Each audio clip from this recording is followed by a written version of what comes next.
ప్రభువైన యేసుక్రీస్తు నామములో మరోసారి మీకు నా ప్రత్యేకమైన నిండు మరణాతలు తెలియజేస్తూ ఉన్నాను. మరి దేవుని వాక్యాన్ని జ్ఞాపకం చేసుకుందాం. బహుశా ఇది వర్షాకాలము. ఈ కాలములో ఉన్నాం మనం. క్రైస్తవులమైన మనము కాలము నెరిగిపోవాలి. ఏ కాలము గురించి మనకు తెలియాలి. కాలము నెరిగి ముందుకు సాగిపోవాలి. కనుక ఇది వర్షాకాలము. ఈ వర్షాకాలము వర్షము కోసం ప్రార్థన చేయమని వాక్యం సెలవిస్తూ ఉంది. చూద్దాం. జకర్యా రాసిన గ్రంథము 10వ అధ్యాయము ప్రారంభ వచనాలు చదువుకుందాం. కడవరి వానాకాలమున వర్షము దయచేయమని యెహోవాను వేడుకొనుడి. ప్రతివాని చేనులో పైరు మొలుచున్నట్లు యెహోవా మెరుపులను పుట్టించును. ఆయన వానలు మెండుగా కుమ్మరించును. ప్రార్థన చేసుకుందాం. యేసయ్యా నీకు వందనాలు ప్రభువా. చదవబడిన లేఖన భాగమును దీవించండి. ఏ పరిశుద్ధాత్మ ఆవేశము చేత ఈ గ్రంథాన్ని మీరు వ్రాయించారో అదే పరిశుద్ధాత్మ నడిపింపు మాకు దయచేయమని ప్రార్థన చేస్తున్నాను. యెషయా 61వ అధ్యాయములో వ్రాయబడిన రీతిగా ప్రభువు యెహోవా ఆత్మ మా మీదకు వచ్చునుగాక. అయా నీ వాక్యాన్ని మేము ప్రకటిస్తుండగా సహాయం దయచేయమని యేసయ్యా అతి శ్రేష్టమైన ఉన్నతమైన నామములో ప్రార్థిస్తున్నాము తండ్రి. ఆమేన్. పిల్లారా, మనం గమనించినట్లయితే ఈ యొక్క జకర్యా రాసిన గ్రంథములో కడవరి వానాకాలమున వర్షము దయచేయమని యెహోవాను వేడుకోవాలి. కనుక వర్షము చాలా అవసరం. ఒకవేళ మీకు పొలాలు ఉన్నాయో లేవో నాకు తెలియదు, కానీ పొలాలు ఉన్న వారికి, వ్యవసాయం చేసేవారికి, ఆకుకూరలు పండించే వారికి, కూరగాయలు పండించే వారికి ఈ వర్షము చాలా అవసరము. మొన్నటి వరకు భయంకరమైన ఎండలు, తీవ్రమైన ఎండలు, ఆ ఎండలకు తట్టుకొని మనం నిలబడ్డాం. మరి ఎప్పుడైతే భూమి మీద వర్షము పడుతుందో అప్పుడు భూమి కొద్దిగా నెమ్మది పడుతుంది. దానికి మనకు చాలా సంబంధం ఉంది. చూద్దాం ఏమిటి ఆ సంబంధం అంటే, మరి మొట్టమొదట వర్షము ఎప్పుడు పడింది, ఎలా పడిందో చూద్దాం. అసలు ఈ వర్షం ఎలా ప్రారంభమైందో మనం గమనించినట్లయితే ఆది కాండము 2వ అధ్యాయము 5వ వచనం చదువుకుందాం. అది వరకు పొలమందలి ఏ పొదయు భూమి మీద నుండలేదు, పొలమందలి ఏ చెట్టును మొలవా. ఫస్ట్ పొలమైతే ఉంది, కానీ పొలములో ఏమిలండి ఏ పొద లేదు, భూమి మీద నుండలేదు, పొలమందలి ఏ చెట్టును మొలవలేదు. అప్పుడేం జరిగిందో చూద్దాం. ఏలయనగా దేవుడైన యెహోవా భూమి మీద వాన కురిపించలేదు. ఎందుకు తెలుసా? పొదలేదు, ఏ చెట్టు మొలవపోవడానికి కారణం ఏమిటంటే ఆయన భూమి మీద వాన కుమ్మరించలేదు.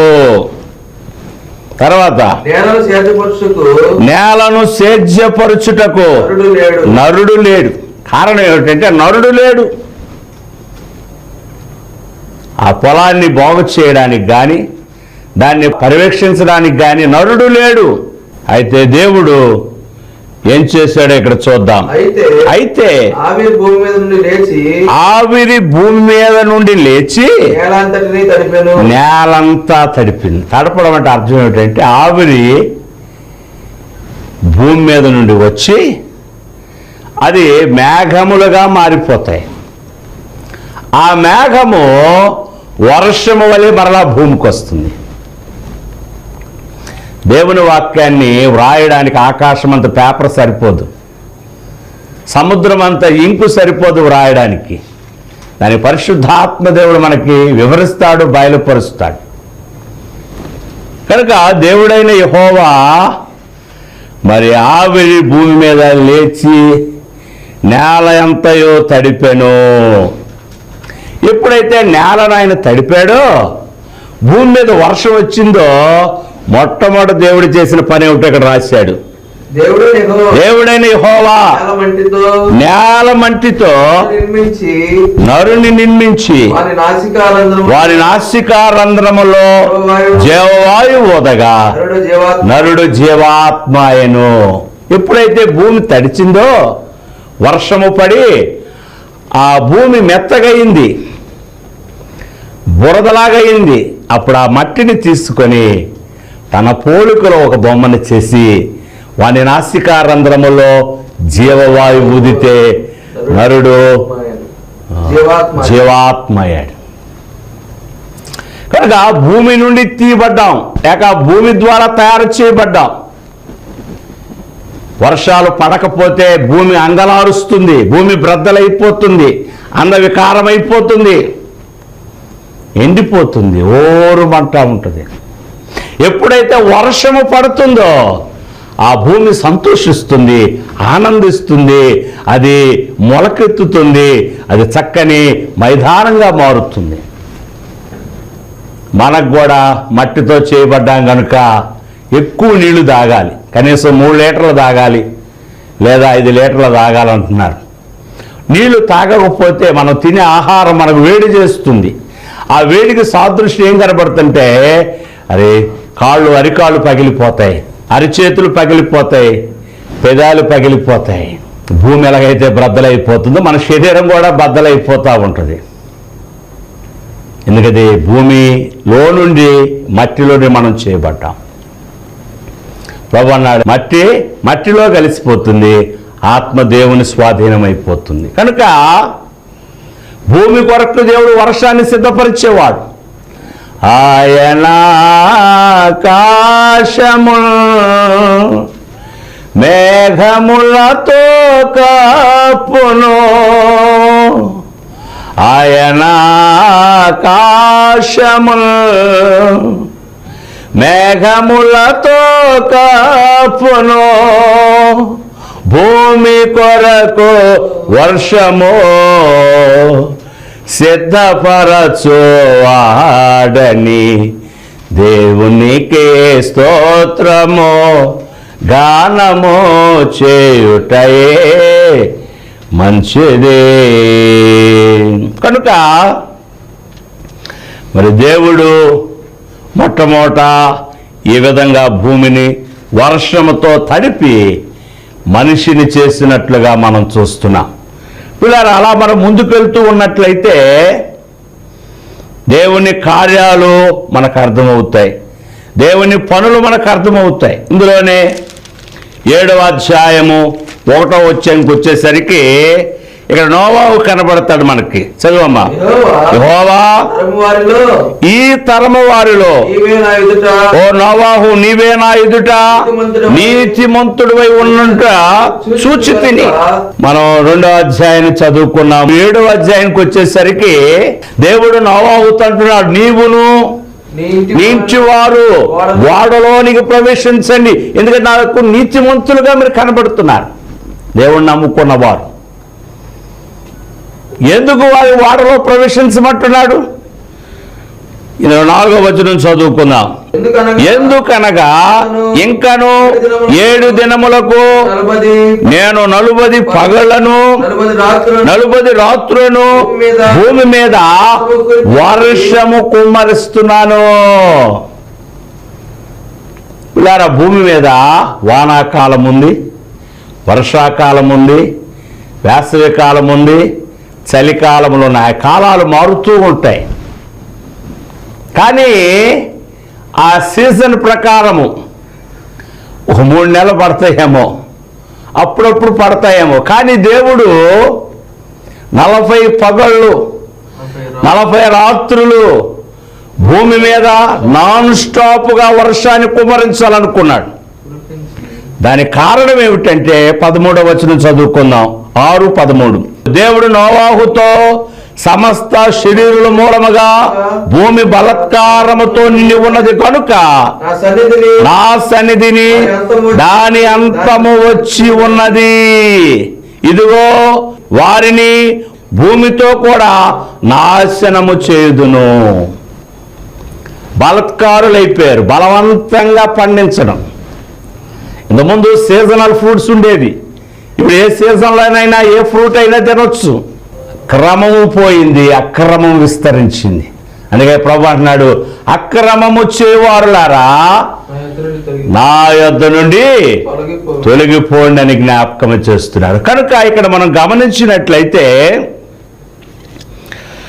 ఇంకా 7 దినములకు 40 రాత్రులు 40 పగలు భూమి మీదకు వర్షమును కుమ్మరించబోతున్నాను, మీరు ఓడలోనికి ప్రవేశించమని దేవుడు నోవాహు కుటుంబంతో చెప్పాడు. ఇందులోనే ఆదికాండం 7వ అధ్యాయము 11వ వచనం చూసుకున్నట్లయితే నోవాహు వయస్సు యొక్క 600 సంవత్సరాలు 2వ నెల 10వ దినమున అగాధ జలముల ఊటలన్నీ ఆ దినమందే విప్పబడెను. ఇలా గమనించినట్లయితే అగాధ జలముల్లో ఊటలన్నీ ఆయన విప్పినట్లుగా చూస్తున్నాం. అలాగే మనం చూసుకున్నట్లయితే ఆకాశ తూములను ఆయన విప్పినట్లుగా చూస్తున్నాం. అగాధ జలములు, భూమిలో ఉన్న అగాధ జలములు ఊటలు ఓపెన్ చేయబడ్డాయి. అలాగే ఆకాశ తూములు విప్పబడ్డాయి. విస్తారమైన వాన, ప్రచండమైన వర్షము భూమి మీద పడినట్లుగా చూస్తున్నాము. పులారా 40 దివారాత్రాలు పడి భూమి సర్వనాశనమైపోయింది. నోవాహు కుటుంబం తప్ప అందరూ చనిపోయారు. 40 రాత్రింబగలైన తర్వాత దేవుడు ఏం చేశాడో చూద్దాం. ఆదికాండం 8వ అధ్యాయము 2వ వచనము. అగాధ జలముల ఊటలను ఆకాశపు తూములను మూయబడెను. ఆకాశము నుండి కురుచున్న ప్రచండ వర్షము నిలిచిపోయెను. అగాధ జలములను ఓపెన్ చేసేవాడు ఆయనే, ఆకాశ తూములను విప్పేవాడు ఆయనే. నోవాహు అంటున్నాడు, రే బాబు, ఆ తలుపు దేవుడు వేశాడు. జలప్రలయము వస్తుందని చెప్పినప్పుడు ఎవరు వినలేదు, తలుపు చేసేవాడు కూడా వినలా.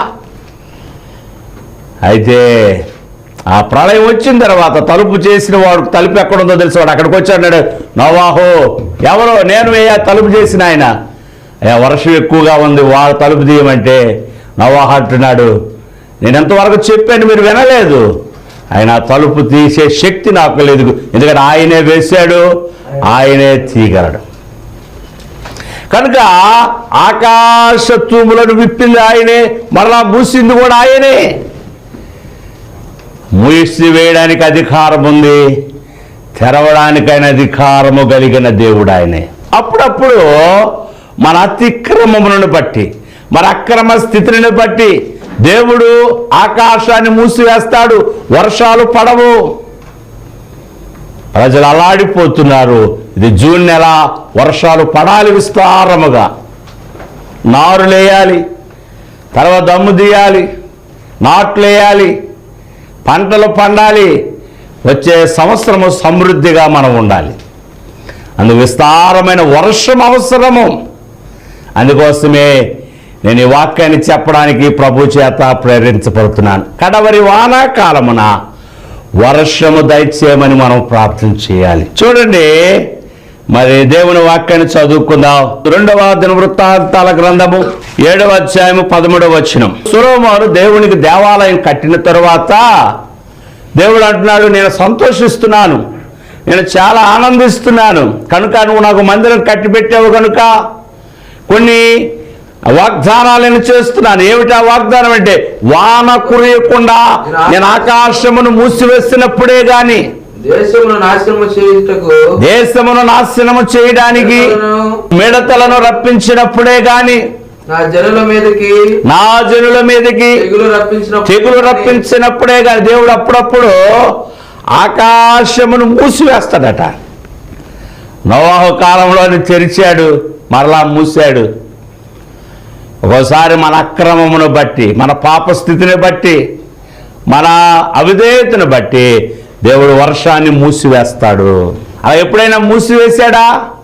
చూడండి, పరిశుద్ధ గ్రంథము నుంచి మరి ప్రవక్త అయిన యెషయా తన అనుభవంలో మనం చూసుకున్నట్లయితే ఈ చక్కని మాటను జ్ఞాపకం చేస్తున్నాడు. 1వ రాజుల గ్రంథము 17వ అధ్యాయం ప్రారంభం నుంచి ఏలియా రాహాబు నద్దకు వచ్చి, ఎవరి సన్నిధిని నేను నిలబడుతున్నానో ఇశ్రాయేలు దేవుడైన ఆ యెహోవా జీవము తోడు, నా మాట ప్రకారము కాక ఏ సంవత్సరములో మంచైనను వర్షమైనను పడదని ప్రకటించెను. ఆహాబు కాలములో ఏలియా ఆహాబు నద్దకు వచ్చి, ఎవరి సన్నిధి నేను నిలబడి ఉన్నాను, ఇశ్రాయేలు దేవుడైన ఆ యెహోవా జీవము తోడు, నా బాట ప్రకారము కాక ఈ సంవత్సరము మంచైనను వర్షమైనను పడదని. మరి మంచు పడకపోతే, వర్షము పడకపోతే పంటలు ఏం పండుతాయి? ఆకుకూరలు ఏం పండుతాయి? కాయగూరలు ఏం పండుతాయి? పండ్ల వృక్షాలు ఏమి ఫలిస్తాయి? మనం ఏ విధంగా జీవిస్తాము? దైవజనుడు ప్రార్థన చేస్తే దేవుడు ఆయన ప్రార్థన విని 3.5 సంవత్సరాలు భూమి మీద వర్షము లేకుండా చేశాడు ఆయన. ఏలియాను గురించి చక్కని మాట యాకోబు రాసిన పత్రిక 5వ అధ్యాయం 17వ వచనంలో చూసుకున్నట్లయితే ఏలియాను గురించి చక్కని మాట రాస్తున్నారు ఇక్కడ. ఏలియా మన వంటి స్వభావము గలవాడే.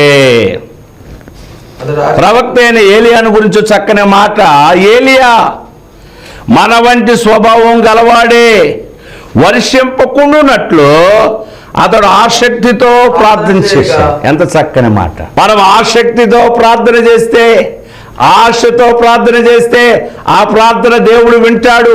అది న్యాయమైనదైతే ఆ ప్రకారమైన చేస్తాడు. ఏలియా దేవుని ప్రవక్త కనుక ఆయన ఆసక్తితో ప్రార్థన చేశాడు. ఎందుకంటే ఆశ కలిగిన ప్రాణమును దేవుడు తృప్తిపరిచే దేవుడు. ఏలియా ఆసక్తితో ప్రార్థన చేశాడు.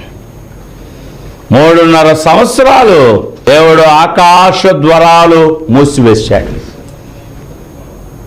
భూమి యొక్క అగాధ జలములను ఆయన మూసివేశాడు. ఓటలు ఆగిపోయేవి. నీరు లేక 3.5 సంవత్సరాలు వారు ఎంతో ఇబ్బంది పడ్డారు.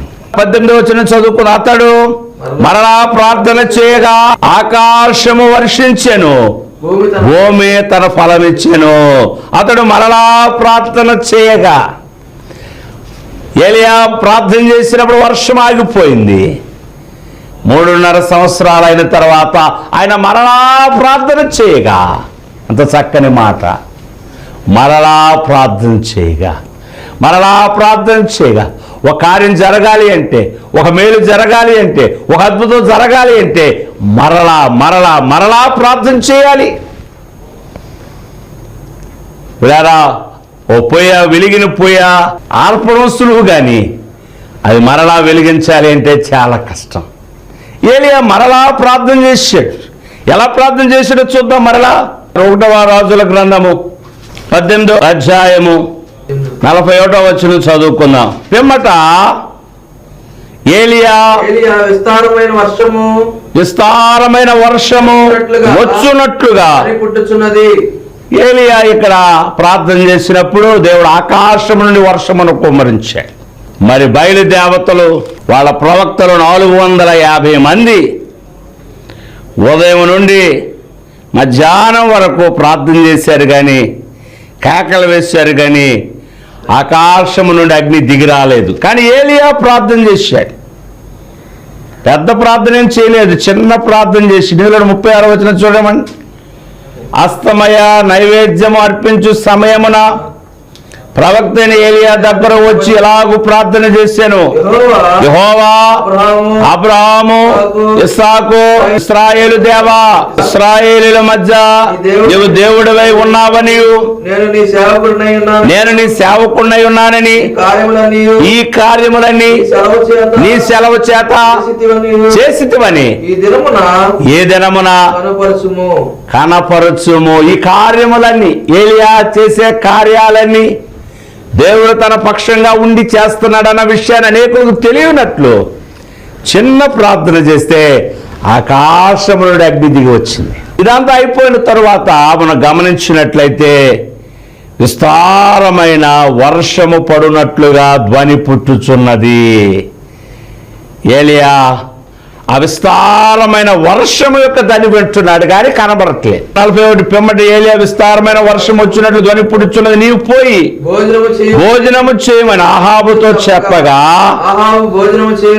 అహాబు భోజనం చేయడానికి వెళ్ళాడు. కానీ ఏలియా కర్మేలు పర్వతమునకు పోయి నేల మీద పడి ముఖము మోకాళ్ళ మధ్య ఉంచుకొని తరువాత పిలిచి నువ్వు పైకి పోయి సముద్రం వైపు చూడము అనగా వాడు వెనుక ఎక్కి పారచూచి కనబడలేదనగా మెరక ఎక్కి పారచూచి ఏమీ కనబడలేదు కనుక ఇంకా 7 మార్లు పోయి చూడమని చెప్పాను. కనుక ఇక్కడ ఏలియా మరి అక్కడ కొండ మీద ఎక్కి ప్రార్థన చేస్తూ ఉన్నాడు. కర్మేలు పర్వతం మీదకు పోయి నేల మీద పడి ముఖము మోకాళ్ళ మధ్య ఉంచుకున్నాడు. ఏ విధంగా ప్రార్థన చేస్తున్నాడంటే నేల మీద పడిపోయాడు. తన మోకము కాళ్ళ దగ్గరకు దైవజనుడు ప్రవక్త తను తాను తగ్గించుకొని ప్రార్థన చేస్తూ ఉన్నాడు. దేవుడు ఆయన ప్రార్థన వినాలన్నది కోరిక. ప్రార్థన చేస్తుండగా వెళ్ళి సేవకుని చూడమన్నాడు. చూస్తే అయ్యా నాకేం కనబడట్లేదయ్యా అన్నాడు. ఒకసారి ప్రార్థన చేస్తే వర్షం ఆగిపోయింది. ఆగిపోయిన వర్షం మరలా ప్రారంభం కావడం కోసం ఏలియా 7 సార్లు ప్రార్థన చేశాడు. 7వసారి ఏమి జరిగిందో తెలుసా?